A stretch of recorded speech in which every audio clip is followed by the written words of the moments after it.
तर 2025चा शेवटचा दिवस असल्यामुळे तर आज आम्ही एवढं सगळं मागवलेलं होतं, चिकन, मटन, मासे. तर आज मम्मीला आमच्याकडनं पार्टी होती, तर मम्मीला म्हटलं ये तू इकडे, आपण इकडे सेलिब्रेट करूया. आणि तुम्हाला पण ना नवीन वर्षाच्या हार्दिक शुभेच्छा. तर हे तुम्हाला खरं सांगू का, मला आहे ना लग्नाआधी ना अजिबात स्वयंपाक येत नव्हता, म्हणजे काहीच यायचं नाही मला. पोळ्या यायच्या बऱ्या माठ्या, त्या पण कशा तरी यायच्या, कुठं कच्च्या राहून जायच्या तर कुठं काय. आणि बाजरीची भाकर, तर बाजरीचा तर बाबी नव्हता माहिती मला. अशी माझी हालत होती. सगळा स्वयंपाक आहे ना मी ना लग्न झाल्यानंतर शिकलेली. आणि भाकरी तर माझ्या सासूच्या बघून बघून शिकलेली आहे मी. पण आता आहे ना माझ्या स्वयंपाकामध्ये ना कोणीच हात पकडू शकत नाही. आणि मी जिथं जाईल ना तिथं माझ्या स्वयंपाकाची कोणी पण तारीफच करेल, एवढा छान मी स्वयंपाक बनवते आता. इथे आहे ना मी चिकनची भाजी टाकलेली होती, मटनची भाजी टाकणार होती, शिजलेलं नव्हतं अजून.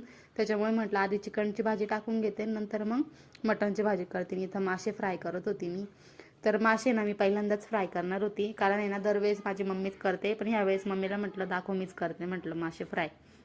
तर मी प्रत्येक वेळेस आहे ना मम्मीकडे जाते ना, तर मम्मी मला आहे ना चांगलं चांगलं करून खायला घालते. तर म्हटलं आज मम्मीला मी चांगलं चांगलं करून खायला घालते. तर इथं मम्मीचं चाललं होतं मला पण व्हिडिओमध्ये यायचं. मी मग मम्मीला म्हटलं घे तू व्हिडिओ काढ म्हटलं मग. तर इथे सगळं स्वयंपाक माझा झालेला होता आता. मटणची भाजी वगैरे टाकलेली होती मी, जेवण वगैरे झाले. तर इथं मामा आलेला होता, मग डुग्गूची मामाची मस्ती चाललेली होती. तर या डुग्गूला आहे ना या मामासोबत मस्ती करायला इतकं आवडतं ना, त्याला बघूनच ती एवढी खुश होती ना कधी बस.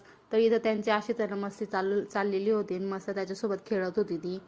तर मग ठीक आहे, मग भेटू आपण उद्याच्या व्लॉगमध्ये. तुम्हाला व्लॉग कसा वाटला ते मला नक्की सांगा. आणि तुम्हाला जर माझ्या भाज्यांची रेसिपी जर पाहिजे असेल तर मला नक्की सांगा, मी तुम्हाला यांना रेसिपी देईल. आणि ठीक आहे, मग भेटू उद्याच्या व्लॉगमध्ये. हॅपी न्यू इयर सगळ्यांना.